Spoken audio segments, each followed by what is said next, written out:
ఇక్కడ ఉన్న మా పోలీసు శాఖ వారికి అందరికీ పేరు పేరున ధన్యవాదాలు, నా దేవుడికి ధన్యవాదాలు. ఉంటాను. ఓకే ఓకే మైక్ నేను మాట్లాడుతాను. కాపేడు కాపేడు ఏం చెప్పాను మీ ఇట్లా అయితే కష్టమే. కూర్చొని అరవద్దాం. ఏంటి సమస్య ఏంటి చెప్పండి. దేని గురించి?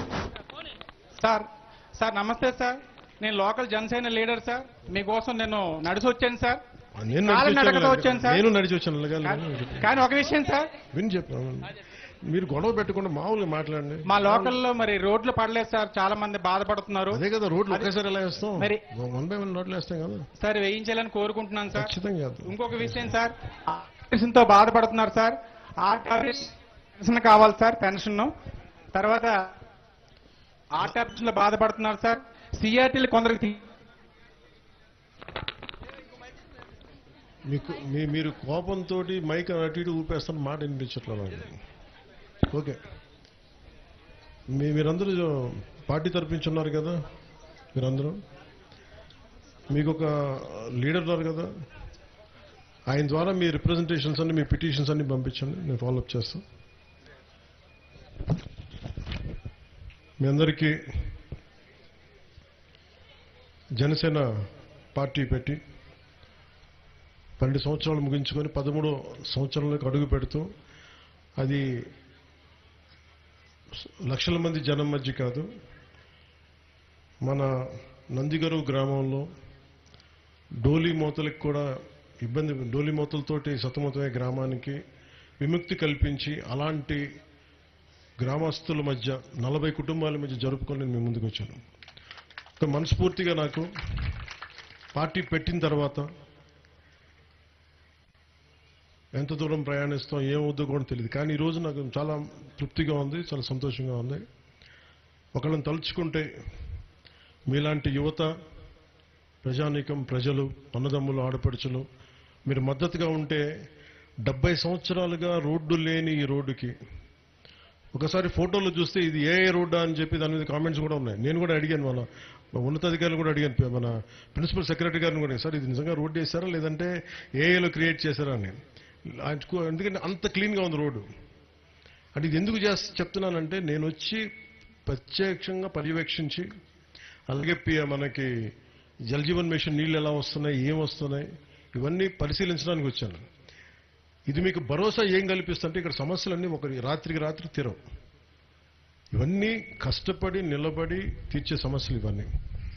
మేము ఈరోజు మీకు ఈ భరోసా ఏం కల్పిస్తే, రోడ్డు వేసినప్పుడు మీకు ఒకటే భరోసా ఏం కల్పించాలంటే ప్రధానమంత్రి గారి సహకారం కానీ, ఈ రోజున ఈ పర్టికులర్ పథకం పూర్తిగా 90% కేంద్ర ప్రభుత్వం ప్రధానమంత్రి గారి నేతృత్వంలో జరిగే నిధులు, వారు ఇచ్చే నిధుల నుంచి ఈ రోడ్లు వేయగలిగాం. ఇదే నిధులు ఇంతకుముందు కూడా ఉన్నాయి, ఇంతకుముందు కూడా ఉన్నాయి ఇదే నిధులు. ఎందుకు వేయలేకపోయారంటే ఆ డబ్బులు వాళ్ళు ఏం చేసుకున్నారో మనకు తెలియదు. మీకే వాళ్ళ నాయకులు ఎప్పుడు రోడ్ల మీదకి వస్తే అడగండి.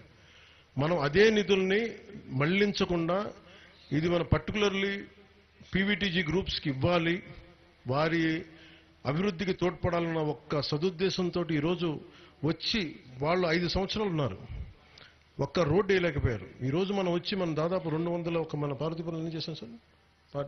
How many kilometres we laid? Last 2 years నుంచి ఈ రోజు దాకా ఇంకా 2 సంవత్సరాలు తక్కువ 460 కిలోమీటర్ల పైచులకు ఇలాంటి రీచ్ అవుట్ అవున రోడ్లకు వేసాం. అంటే దీన్ని బట్టి నేను ఇది మీకు ఏం చెప్తానంటే ఇంకా వేయాల్సిన రోడ్లు చాలా ఉన్నాయి, నీళ్లు ఇవ్వాల్సిన నీటి కనెక్షన్లు చాలా ఉన్నాయి, పిల్లలు స్కూల్స్ని కొత్తగా పెట్టాల్సిన అవసరాలు ఉన్నాయి, ఒకటిగా సమస్యలు అనేకం వస్తూ ఉన్నాయి. ఈరోజు ఒక రోడ్డు వేయడానికి వస్తే మనకి ఇక్కడ పండే పంటకి మేము వెళ్ళటానికి పక్క ఊర్లకు పోవడానికి ఇంకొంచెం కనెక్టింగ్ రోడ్లని, ఇవన్నీ చేయడానికి మేము సంసిద్ధంగా ఉన్నామని చెప్పడానికి, పారిపోవడానికి ఉండి నిలబడి సమస్యను తీర్చడానికి ఉన్నామని చెప్పడానికి మన నందిగారు గ్రామం నుంచి నేను ఈ రోజున జనసేన ఆవిర్భావ దినోత్సవం సందర్భంగా ఎన్డీఏ కూటమి ప్రభుత్వం తరఫున గౌరవ ముఖ్యమంత్రి నారా చంద్రబాబు నాయుడు గారి తరఫున మీ అందరికీ నేను ఈ మాట తెలియజేస్తాను. అలాగే మీరందరూ, నేను మీ చేత జేజేలు ఎప్పుడు కొట్టించుకుంటానంటే మీరు వచ్చే ఎన్నికల్లో మమ్మల్ని దిగ్విజయంగా గెలిపించండి. ఈసారి పాడేరు వాళ్ళకి ఇచ్చారు, అరకు వాళ్ళకి ఇచ్చారు, ఈసారి ఎన్డీఏ కూటమిని దిగ్విజయంగా గెలిపించండి. మీరు అంటే ఇది ఎందుకు చెప్తున్నానంటే మీరు 15th ఫైనాన్స్ కమిషన్ డబ్బులు కానీ సర్పంచులు కానీ నేను పార్టీ చూడలేదు, వీళ్ళు మనకు ఓట్లు వేసారా లేదా చూడలేదు. మీరు మా అన్నదమ్ముల మా ఆడపడుచులు అదే చూస్తాను, అంతకుమించి నేనేం చూడలేదు. మీరు బాగుండాలి, మీకు కన్నీళ్లు రాకూడదు, మీ దగ్గరికి మీరు కన్నీళ్లు పెట్టకూడదు. మేము ఉండి పని చేయడానికి ఉన్నాం ఇక్కడ. ఎందుకంటే ఇలాంటి ఏరియాస్లోకి రావాలి అంటే మీకు తెలుసు కదా, మావోయిస్టులు ప్రాబల్యం ఉన్న ప్రాంతాలు, ఇక్కడ రావడానికి నాయకులు రారు, భయపడతారు. నాకు ఎందుకు భయం లేదంటే నేను ప్రజల కోసం పనిచేసేవాడిని. నేను ఆ బెదిరింపు నిజంగా నాకు అలాంటి ఆలోచన కూడా నాకు ఉండదు.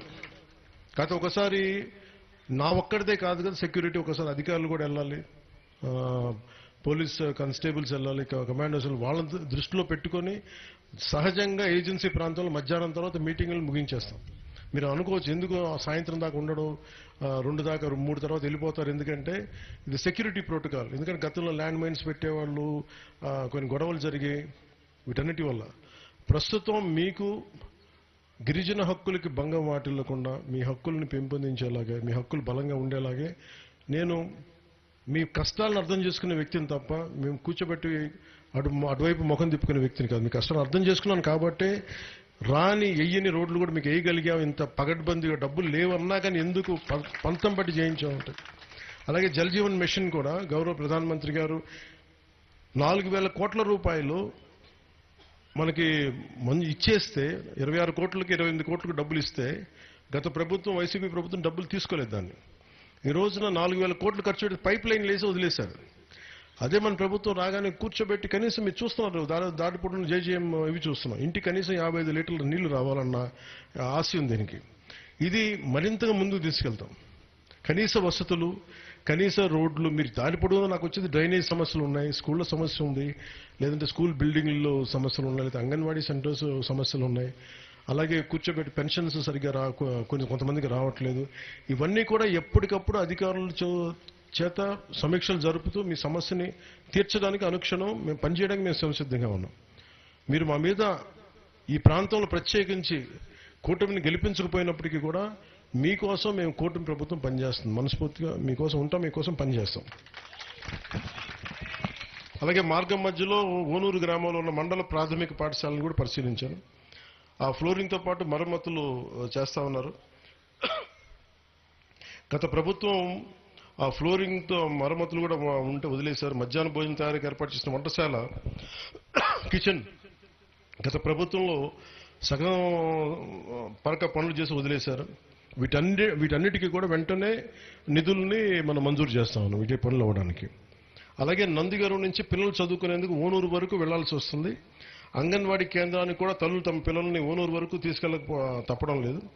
పిల్లలు గ్రామస్తుల కోరిక మేరకు నందిగరువులోనే పాఠశాల భవనం, అంగన్వాడీ కేంద్రం నిర్మాణానికి నిధులు మంజూరు చేస్తా ఉన్నాం.